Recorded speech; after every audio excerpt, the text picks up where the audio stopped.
Welcome back, everybody. I know it's been a while, but I am back and I'm excited to be back. Don't want to take too much of your time. Let's get right into this video. Arsenal fans may have found a new hero following their crucial 2-0 win over Leicester City on Saturday in a match where the Gunners accrued just 1.3 expected goals, finding the back of the net twice. Mikel Merino was the man of the moment. The Spaniard netted both goals in the last 10 minutes of regulation with an XG of 0.74 across his two chances. Two very good chances. He netted them both. And it was the defining moment in the match for a player who arrived in the summer but has had to wait for his chance while dealing with injuries, an early injury during the preseason and early start to the season. But now he may just be Arsenal's unexpected solution in attack where they're dealing with a lot of injuries right now. Before we dive in, though, make sure you hit that like button and subscribe for more breakdowns just like this one. Now let's talk about Merino's journey to Arsenal and what has really led to this moment and why he is playing up top. When Arsenal signed Mikel Merino for $33.4 million this season, expectations were high for him. He's coming in to play that left center mid spot, a position where Arsenal have been struggling. He hasn't gotten quite as many starts there as maybe Arsenal fans had expected. He's managed only 8 Premier League starts so far this season, contributing 2 goals and 1 assist prior to this match. While many thought he would have a much bigger impact immediately, he has carved out a crucial role coming off the bench as a reliable option for Mikel Arteta. 9 league appearances off the bench as a substitute shows that Arteta has that trust for him. Actually, I think today may have marked his 10th substitute appearance. Can't quite remember if it was 9 or 10 so far, or if they had updated the stat. But his recent performance suggests he might be ready to play a bigger role for them so far, or in the latter stages of this season, as Arsenal, hope to hold on and chase a title this year. Now we know Mikel Merino has spent most of his career playing as a 6, as an 8, never really even as a 10. He's really played a very deep role. So why did Mikel Arteta decide to put Merino in that striker role? Well, Arsenal's current injury crisis, as we know, has left them with very few options. We saw Trossard start centrally in this matchup. 4 senior forwards are out, including the starting front 3 and the backup number 9. So that's Havertz, Martinelli, Saka, and then Gabriel Jesus, as we know as well. All unavailable for at least a pretty substantial amount of time. That left Arteta obviously searching for solutions, and Merino emerged as a surprisingly effective option. I think that we know why that is. Look at Kai Havertz, look at Mikel Merino, look at their profile as players. Both of them like to arrive in the box late.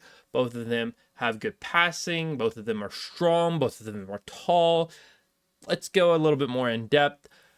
Havertz versus Merino, kind of talk about some attributes of them and the significance. Obviously, important that he can put the ball in the back of the net, which he did twice today. I don't think he'll be as significant in attack moving forward, but we could see more of him in the future. We'll just have to wait and see. But starting off with our first attribute, we have height. Havertz a little bit taller, 6'4". Merino is 6'2". Both offer strong aerial presence, height, strength, ability to really fight off defenders, aggression. Both are left-footed, which means that they can fit into a trio with Saka and Odegaard or Nwaneri and Odegaard, similar to what we've seen Kai Havertz do in kind of a trio of Saka, Odegaard, Havertz, and then, of course, Ben White on the overlap is what we're used to as well. Looking at our aerial duels, as we mentioned, the height already, aerial duels 1 per 90. Havertz is at 3.48. Merino this season is at 4.89. Merino won 2 out of his 3 aerial duels in the match versus Leicester.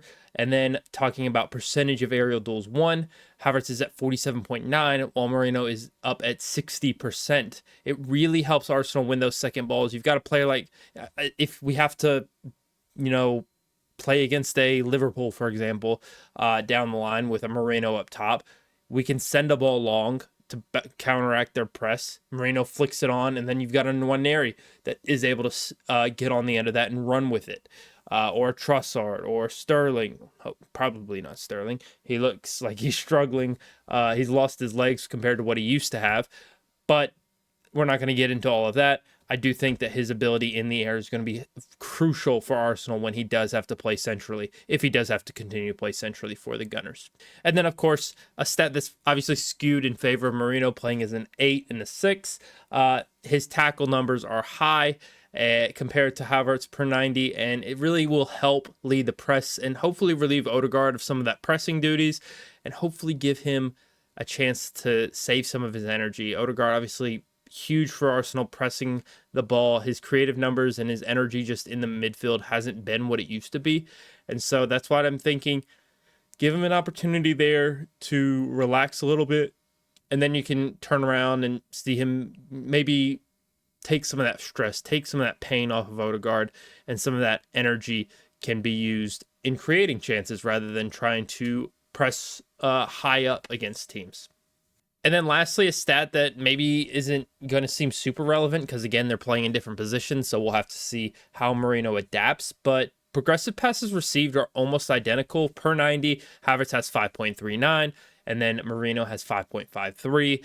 They both find pockets of space. They arrive late into the box. They are able to really have good movement and find openings in opposing teams. You know, when we look at it kind of in total, Merino's ability to win aerial duels was something we lacked with Trossard up front. Trossard obviously having played in that false 9 role. Given Arteta a new dynamic, more importantly, his defensive work rate makes him a trustworthy option to lead the press, as I mentioned, and it could save Odegaard from exhaustion. And it's something we saw with Havertz as well. It definitely will help relieve some of that stress on the team, especially someone that's so fresh because he hasn't played many minutes this season. But let me know what you think happens now. Arsenal have not ruled out signing a free agent to bolster their attack. I know Arteta was asked earlier this week what his thoughts were, and he didn't really give a straight answer. He said that they would look into it, but at this stage, it seems unlikely because there's very few quality options. I think Deulofeu is an option, Lucas Perez, who's previously played for Arsenal. I know a player that is a free agent that people have talked about, Ben Yedder. He's got a court case that I think may have finished already, so he will not be an option for Arsenal. And then let me know, of course, what you think down below. Should Arsenal stick with Merino up top? Should they look to keep that front three that they had at the start of the game against Leicester?